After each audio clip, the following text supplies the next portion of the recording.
La nuit du 18 décembre 2022, une femme de 32 ans nommée Nathalie McNally est retrouvée morte, poignardée à plusieurs reprises à son domicile à Lurgan, en Irlande du Nord. Elle était alors actuellement enceinte de 15 semaines et elle avait déjà trouvé un nom pour son bébé qu'elle voulait appeler Dean. Le lendemain, donc soit le 19 décembre 2022, un homme âgé de 32 ans nommé Stephen McCullag appelle la police pour signaler la mort de cette femme. La police va donc prendre en charge rapidement l'affaire, mais les prémices de l'enquête ne sont pas concluantes. En effet, ils n'ont aucun suspect à l'horizon et le seul indice qu'ils ont pu trouver sur la scène de crime est un gant jaune. Mais c'était sans compter les indices laissés par mégarde par le coupable, une négligence qui a fait toute la différence. Bonjour à tous, aujourd'hui on se retrouve dans une nouvelle vidéo à faire, donc une vidéo True Crime. Je sais que vous aimez beaucoup ce genre de vidéos et je fais partie de ces personnes qui aiment beaucoup ce genre de vidéos et j'aime bien les faire aussi. Donc, nouvelle affaire. Alors, j'essaie de vous parler d'histoires qu'on n'entend pas très souvent sur le True Crime parce que sinon je trouve ça un petit peu redondant. Néanmoins celle-ci est très récente comme vous avez pu le voir puisqu'elle se passe en 2022, donc c'était vraiment l'année dernière, ça fait genre vraiment 6 mois, enfin 5 mois que ça s'est passé, donc c'est une affaire plutôt récente. Je ne sais pas s'il y a beaucoup de gens qui en ont parlé, mais en tout cas je trouvais ça très intéressant de parler de cette affaire qui est vraiment terrifiante. Donc a priori, Nathalie McNally n'avait pas de problème particulier dans sa vie. C'était une jeune femme voilà, qui attendait un bébé et elle n'avait pas d'ennemis ou autre. Donc pourquoi? Qu'est-ce qui s'est passé? Donc le soir du meurtre de cette jeune femme a lieu à la même heure un streamer nommé VoteSaxon07 qui fait un live sur GTA pendant 6 heures d'affilée. Aucun lien entre les deux, me diriez-vous, c'est juste une femme qui est assassinée et un mec qui fait son live, mais détrompez-vous, puisque votre Saxon 07 n'est d'autre que Stephen McCullag, l'homme qui a appelé la police le 19 décembre pour signaler la mort de Nathalie.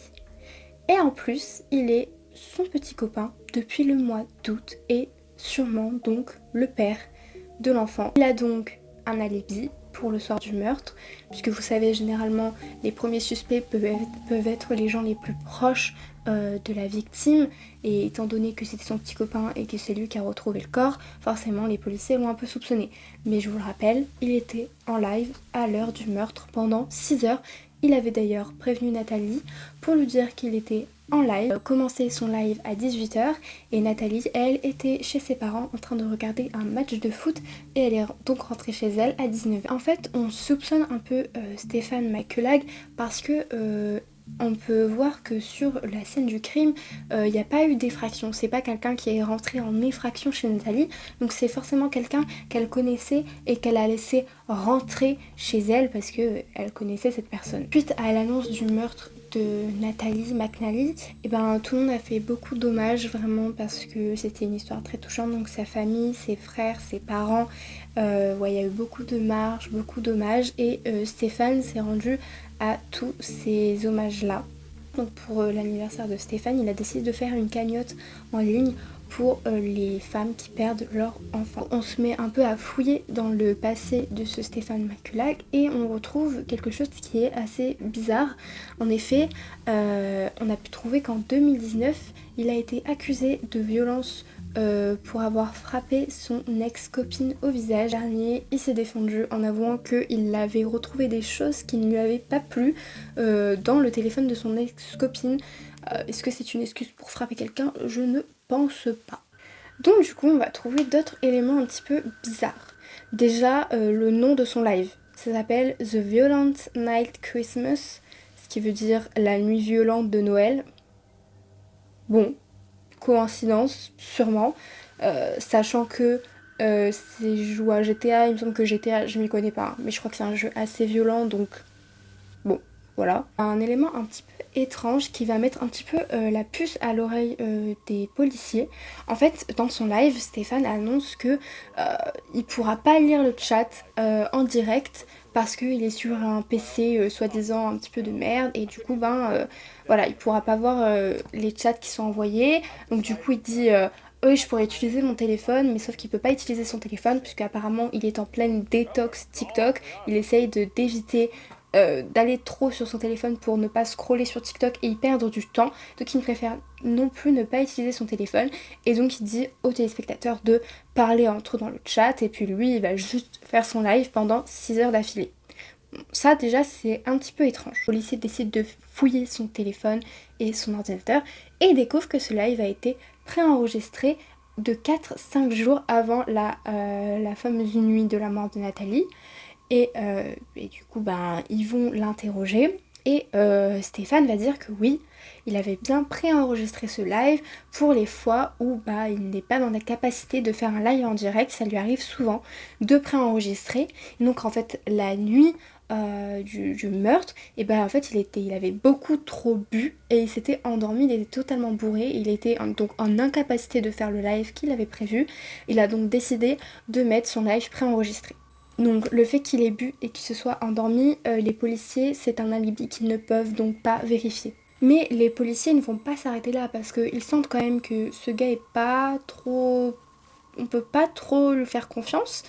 Et donc en fait, ils vont regarder plus de 4000 heures de vidéos, de caméras, de surveillance. Et, sans trop d'hasard je pense, ils découvrent que Stéphane Maquelade s'est bien rendu chez Nathalie ce soir-là. En tout cas, je crois qu'il suppose, mais que les preuves sont assez concluantes, on va dire, puisqu'il découvre un homme qui prend le bus, qui est caché, qui a une cagoule, enfin genre une capuche sur lui et un foulard, du coup qui cache un peu son visage. Et ce même homme porte un gros sac noir qui pourrait contenir un autre sac. Ce sont pour le moment que des suppositions des policiers. Il paye donc le conducteur du bus en liquide et en fait il enlève son gant noir parce que du coup il avait un gant noir, il l'enlève et en dessous on peut voir un gant jaune.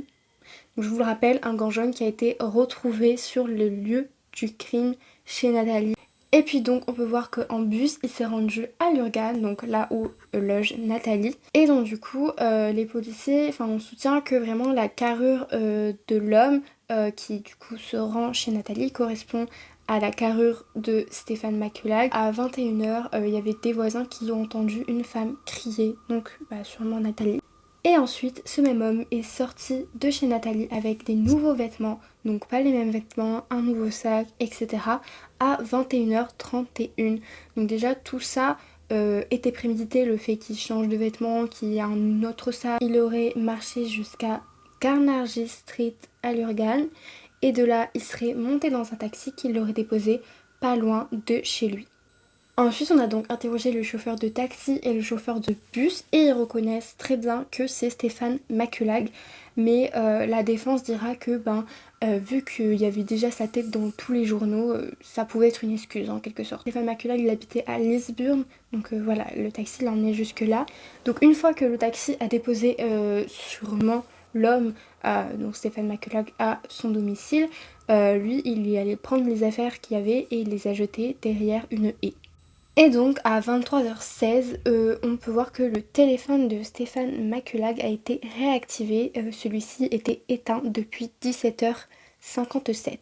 Et du coup, pour sa défense, Stéphane dira que puisqu'il s'était endormi, puisqu'il était trop bourré, il avait éteint son téléphone et du coup il s'était réveillé à ce moment-là. Stéphane Maquelade, il s'est beaucoup rapproché des parents de Nathalie, donc pour les aider avec tout les hommages, etc. Mais en plus de ça, il y a un événement qui s'est passé qui est assez douteux.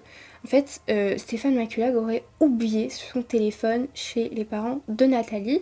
Et donc, après être passé chez eux, pendant 40 minutes, il aurait oublié son téléphone et il allait le chercher. Mais en fait, on découvre que il y a eu un enregistrement de 40 minutes sur le téléphone de Stéphane Maquelade où en fait il a enregistré toute la conversation des parents, sans doute pour savoir si les parents le soupçonnaient ou pas. On sait aussi qu'il a fait des recherches assez douteuses avant le meurtre, genre bien des semaines avant, comme par exemple est-ce qu'il est mieux de mourir comme ci ou comme ça, Est-ce que c'est plus douloureux de prendre une balle dans la tête ou de prendre une balle dans le cœur?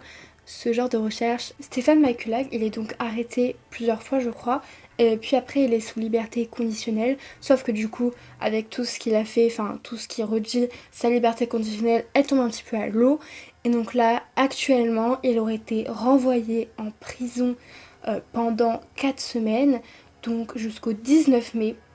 Donc sans doute que vu que cette vidéo sort après le 19 mai, ou je crois qu'elle sort le 19 mai, je sais même pas en fait, on en saura plus là, mais du coup c'est les dernières nouvelles que j'ai pu avoir, c'est qu'il est encore en prison et qu'il va être rejugé ou re-entendu le 19 mai. Et vous allez voir, on va en revenir après, qu'il laisse vraiment, vraiment beaucoup d'indices sur ce qu'il va faire. Après j'ai essayé de faire des recherches sur pourquoi il aurait tué Nathalie, mais on n'a pas trop d'informations dessus. Néanmoins on a quand même un petit indice. Je pense que c'est une histoire de jalousie. Encore une fois, il aurait vu des messages sur le téléphone de Nathalie qui ne l'auraient pas plu, puisqu'il avait apparemment accès à tous ses comptes réseaux sociaux, etc. etc. etc. Et peut-être donc qu'il aurait vu un message qui ne l'a pas plu et par jalousie il aurait tué. En tout cas ça concorderait avec le fait qu'il ait quand même tapé son ex-compagne juste pour un message. Donc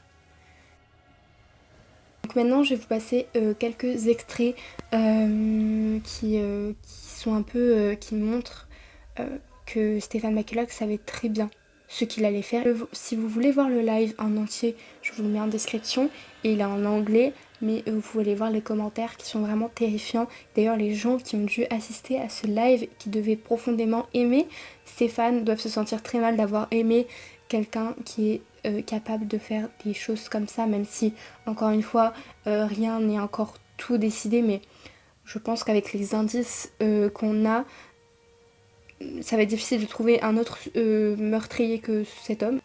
Donc déjà, comme je vous l'ai dit, premier indice, le nom du titre du live, The Violent Night Christmas. Donc bon, ça déjà c'est vraiment très douteux. Mais pas que. Donc déjà, on a donc ce message-là, ce message qui dit que il voulait utiliser une expression pour je sais plus quoi, et il utilise le prénom Nathalie. En fait, on l'entend, donc qu'il l'a visé particulièrement.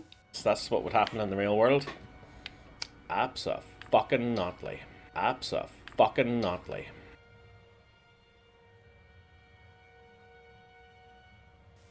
À la même heure du meurtre, en fait, Stéphane Maculag fait une pause et il y a une image très furtive de quelques secondes qui apparaît avec écrit No time to die. Donc en fait, si on enlève le no, ça fait time to die. Donc il est l'heure de mourir.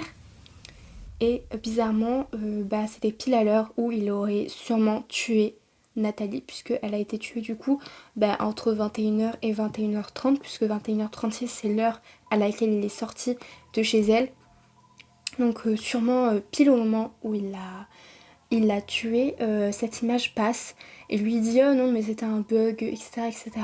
C'est terrifiant, il l'a prémédité jusqu'à l'heure même du meurtre, vraiment terrifiant, ça me fait des frissons. Mais du coup il y a encore plusieurs indices, il parle souvent du fait de rester chez lui, il insiste sur le fait que ce soir-là il reste vraiment chez lui, il ne va pas sortir, il parle de violence, de policiers, il dit genre en ce moment il y a beaucoup, je crois il y a beaucoup de criminels ou il y en a moins, enfin du coup les policiers, enfin voilà il parle de tout ça en fait. Et il dit mais moi je tue des gens, hein, mais je tue des gens dans le jeu. Hein. Je vous laisse aller voir le live si vous voulez en voir plus, mais sachez que c'est vraiment terrifiant et que quand tu sais toute l'histoire, ça fout vraiment des frissons dans le dos. Ça sera le jour même de cette vidéo, du coup le 19 mai.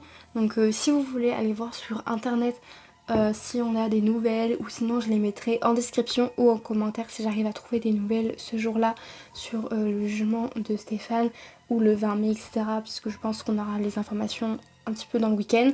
Je vous tiendrai au courant. Voilà, en tout cas je trouve vraiment cette histoire importante d'en parler puisque c'était vraiment récent, et surtout que ça a fait froid dans le dos à quel point ce meurtre était vraiment prémédité, mais depuis très longtemps, qu'il avait pour projet de faire ça depuis très longtemps, et qu'on ne sait pas vraiment la raison qui l'a poussé à faire ça, si ce n'est donc cette petite case de jalousie, et surtout le fait que maintenant on peut un live peut servir d'alibi. Je crois que c'est ce qui me terrifie le plus dans cette affaire, qu'il se soit servi comme alibi d'un live sur internet. Je suis en live, donc vu qu'un live c'est en direct, je ne peux pas. Heureusement que on peut savoir que les lives sont préenregistrés. Si du coup il faut toujours aussi ça veut dire qu'il faut toujours se méfier des gens qu'on suit au final, puisque je pense que sa communauté doit être très choquée qu'ils soient impliqués dans une telle affaire. Bref, sur ce, je vous fais à tous de très gros bisous, même après cette histoire terrible. On se retrouve très bientôt, je pense, dans une prochaine vidéo True Crime. Si vous avez des histoires que vous avez envie que je parle, n'hésitez pas à me dire en commentaire. Voilà. Et puis oui, du coup, on se retrouve dans une prochaine vidéo. Prenez soin de vous et à la prochaine. Bye!